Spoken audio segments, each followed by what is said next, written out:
Welcome to South Dakota and our next episode of Small Town Downtown, where we tour the main street, kind of the downtown Main Street area. A quick little tour, learn a little bit of history.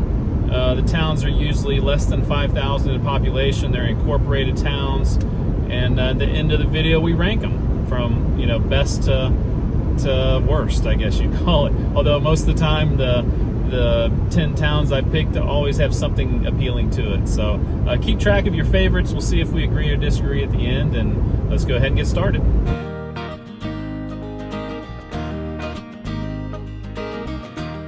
Starting out with Beresford, population 2,180. It's actually in Lincoln and Union counties, right on the border there. So Beresford was originally called Paris, and under the latter name was laid out in 1873. In 1882, it became known that the Iroquois-Hardin line of the Central Division of the Chicago and Northwestern Railroad had built its grade to a point near the Big Sioux River and would be extending it through the spring of 1883 here.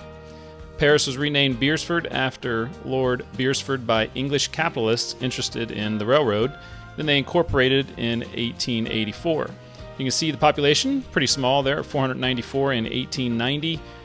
More than doubled that by 1900, and since then has just gradually gotten bigger and bigger over time. The most recent census of 2020 has its largest population ever at 2,180.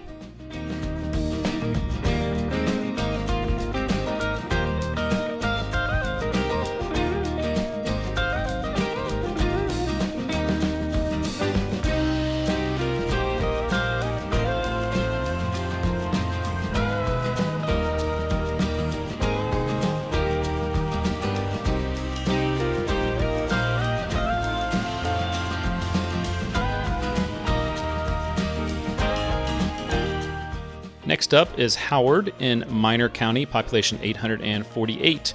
Howard was established in 1881, shortly after the Southern Minnesota Railway was extended to this point. The city was named for Howard Farmer, the son of town site owner J.D. Farmer. In 1883, when Minor and Sanborn counties were organized, the town was named the county seat of Minor County. One of the first known photographs of a tornado is an image of the 1884 Howard tornado. First public library in all of Dakota Territory was the Howard Public Library, chartered here in 1886. It also is the first municipality in South Dakota to own and operate its own wind turbines in 2001. So a little bit different than Beresford, the population here peaked in 1920 at 1,325, and since 1950, it's gone down in every census, and 848 in 2020 is the lowest it's been since 1900.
Over to Smet, population 1,056. It's the county seat of Kingsbury County. It was founded in 1880 and named for Belgian father Pierre de Smet, a 19th century Jesuit missionary who worked with Native Americans in the United States and his territories for most of his life. In the mid-1880s, prairie fires and failures of crops after a 3-year period of drought caused many settlers to relocate their homesteads. By 1917, de Smet was a cow town with many trains passing through every day carrying cattle to market. The Charles Ingalls family arrived in 1879. Their travels and pioneer life in Minnesota, Kansas, Dakota Territory, and Iowa will later be chronicled in the Little House series of books written by Ingalls' daughter, Laura Ingalls Wilder. She and her husband, Almanzo Wilder, would first settle here in Smet. After building a home and starting a farm here, Charles Ingalls helped found the First Congregational Church in 1882. It's also the home of Walter Bruning, who passed away in 2011 at the age of 114 years old. He was the oldest living person at the time in the world and the third oldest verified person ever. So looking at the population, you can see how it was very small in its early days and reached 1,000 for the first time in 1910, peaked in 1970 at 1,336, and since then has been going down a little bit, losing about 300 people down to 1,056.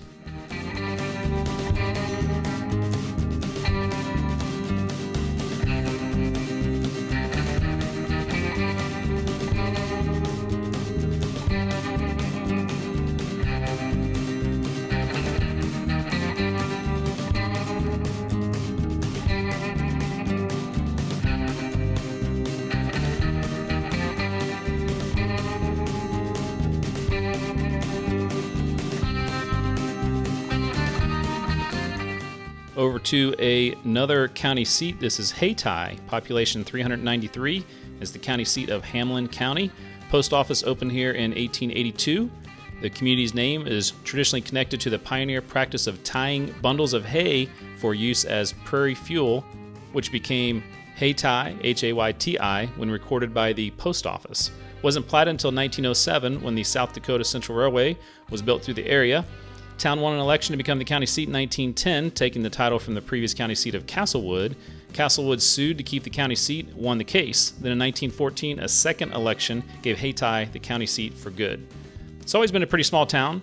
The population peaked in 1960 at 425 and then dipped to 393 the following decade, and that's where it stands today.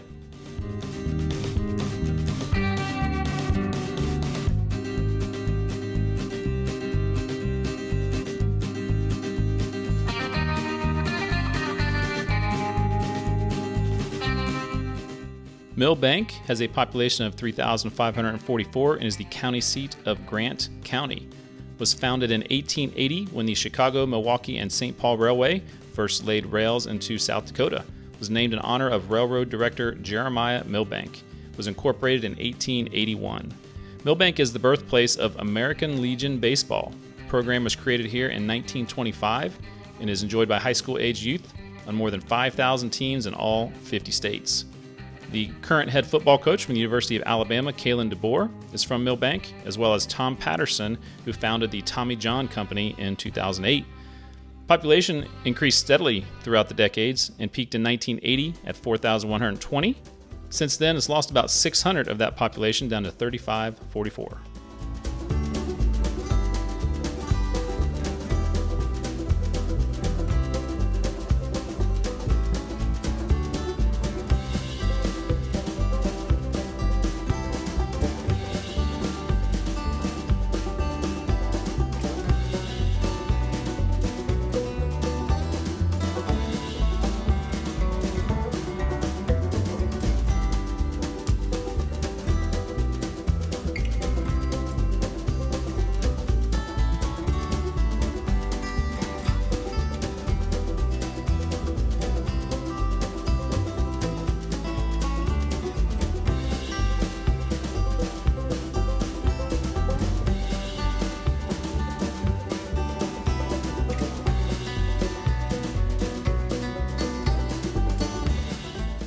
This is the famous Wall, South Dakota, population 699. We're in Pennington County. It's famous because of the Wall drugstore there. So it's platted in 1907 when the Chicago and Northwestern Railroad was extended to this point. Town was incorporated in 1908, named for the natural wall and rock formations by the Badlands National Park. It's most famous for the Wall drugstore, which opened a small pharmacy in 1931 during the Depression. The store eventually developed into a large roadside tourist attraction, and I'll show more of the inside after the credits of this video. The National Grasslands Visitor Center is also located in Wall. Population-wise, it's steadily grown through the years, and in 1990 had its highest population of 834, has dropped off a little bit since then, and is now at its lowest population since 1960.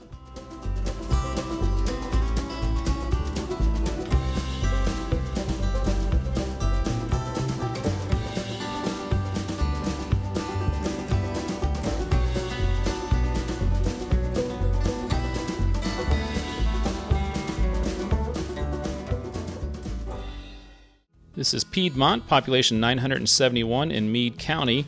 It lies right alongside Interstate 90 between Rapid City and Sturgis. It became settled during the Black Hills Gold Rush of 1874. Black Hills and Fort Pierre Railroad arrived to the area in 1890, and that's when Piedmont was established. It takes its name from a French word meaning the foot of the mountain because it lies on the eastern slope of the Black Hills. Founded in 1890, remained unincorporated for nearly 117 years. It officially became a city in 2007. It was always a small community, but they incorporated to protect the controlling interest of their land from the increasing growth of Rapid City. Only populations from 2 censuses. You can see how much it's grown from 222 in 2010 all the way to 971 in 2020.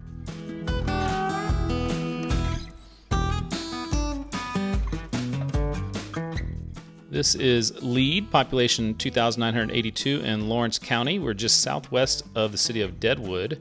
Lead was officially founded as a company town on July 10, 1876, after the discovery of gold. The city was named for the leads of the deposits of valuable ores. It's the site of the Homestake Mine, the largest, deepest, and most productive gold mine in the Western Hemisphere, before closing in 2002. By 1910, population here was over 8,000, making it the second largest town in South Dakota at the time. In the early 1930s, due to fear of cave-ins of the miles of tunnels under Lead's Homestake Mine, many of the town's buildings located in the bottom of the canyon were moved uphill to safer locations. Lead and the Homestake Mine are the site of the Sanford Underground Research Facility, a facility for low background experiments on dark matter and other nuclear physics topics, as well as biology and mine engineering studies. In 1974, most of the town was added to the National Register of Historic Places. Over 400 buildings were included in the historic district.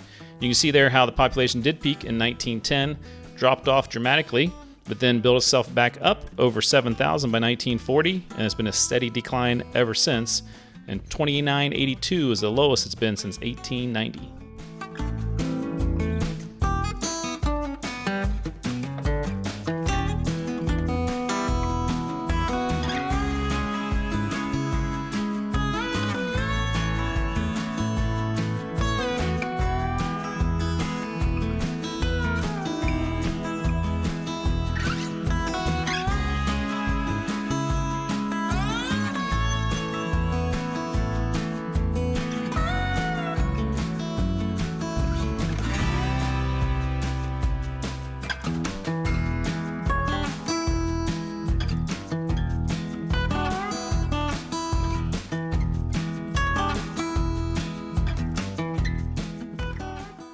This is Hill City, population 872. It's the oldest existing city in Pennington County.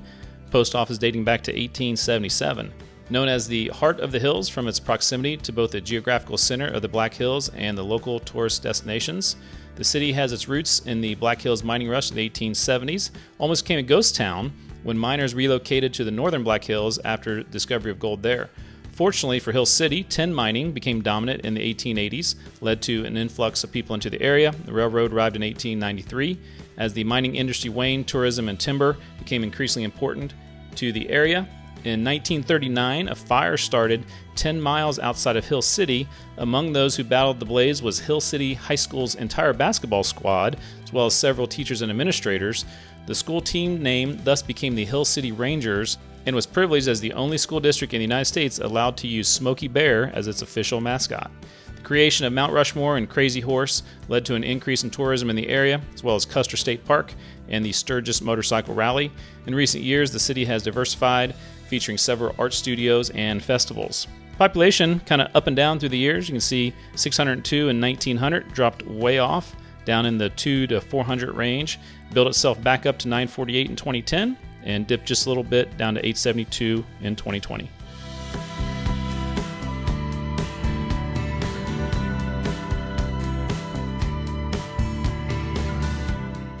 This is the county seat of Custer County, Custer, South Dakota, population 1,919.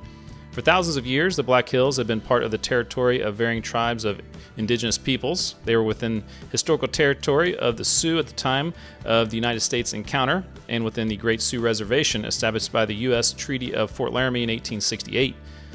Custer is the oldest town in the Black Hills. Gold was discovered east of Custer during the Black Hills Expedition, conducted by the 7th cavalry led by Lieutenant Colonel George Custer. In 1875, gold boomers named the area Stonewall after Stonewall Jackson, but was eventually named Custer 2 years later.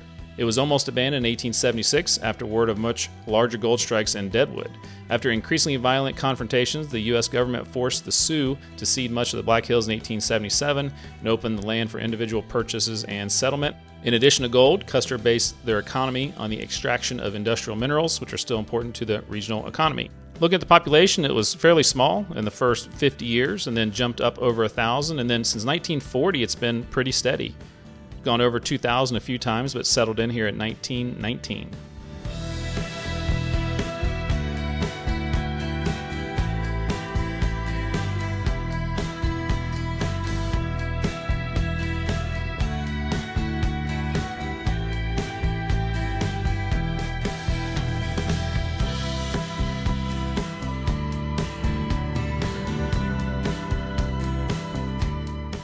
Our final town today is Hot Springs, population 3,395. It's the county seat of Fall River County. The Sioux and Cheyenne people had long frequented this area, appreciating its warm springs. They first named the city Minnetonka after its Lakota name. It was renamed Hot Springs in 1882, which is a translation of the Native American name. A variety of health resorts were built on the tourism offered by the springs. Attractions in the Hot Springs area include the Mammoth Site, which boasts the world's largest collection of mammoth bones. Along with that are natural hot springs destinations like Moccasin Springs Spa and Evans Plunge, built in 1890 with its naturally warm 87-degree spring water. Hot Springs is also the home of the U.S. Department of Veteran Affairs Hospital, which was designated in 2011 as a National Historic Landmark. Formerly known as the Battle Mountain Sanitarium, the 100-bed center was built in 1907 for patients with rheumatism or tuberculosis. Population increased steadily throughout the decades, peaking in 1950 at 5,030. Since then, it's gone down through the decades, losing about a third of that down to 3,395.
What a fascinating grouping of towns, showing how diverse South Dakota is geographically from the east to the west. More, flat towns in the east, a little hillier in the west, and how the downtowns are kind of shaped around some of that. So pretty fascinating place to explore. Really enjoyed making this video.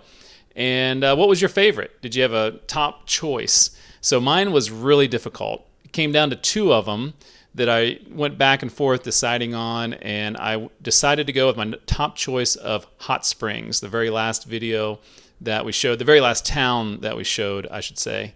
And just really interesting because everything was kind of for a while just on one side, and you had the water on the other side, and obviously it has all the springs there, but the buildings were just so cool looking, so much history there, and they were able to keep all those standing, which was really great. So I'm going with Hot Springs, barely beating out Lead.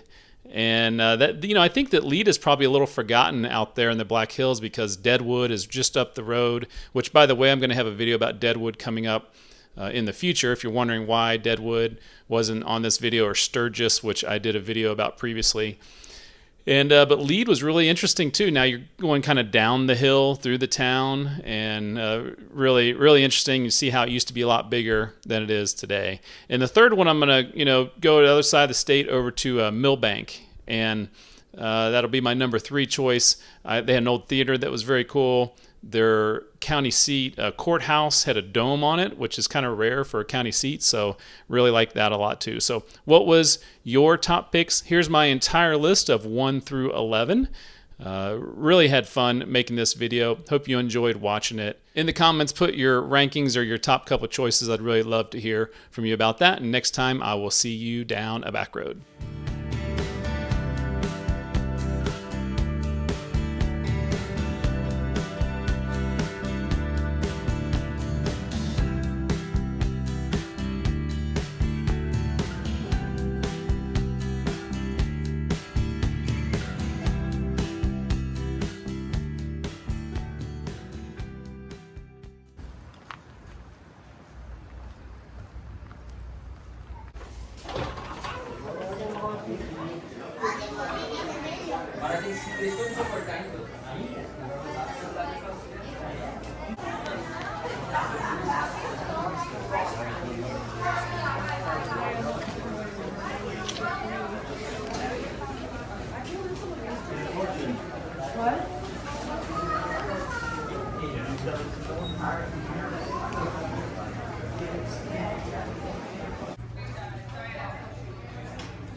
And look at that.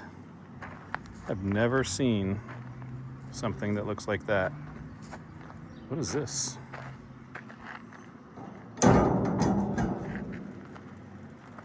I don't know. Maybe you sit there probably. Maybe you hold on to it. It's on both sides.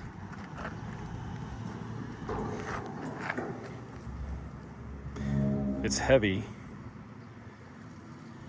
but it gets points for originality. And it looks sharp. We're going to give that an 8.0.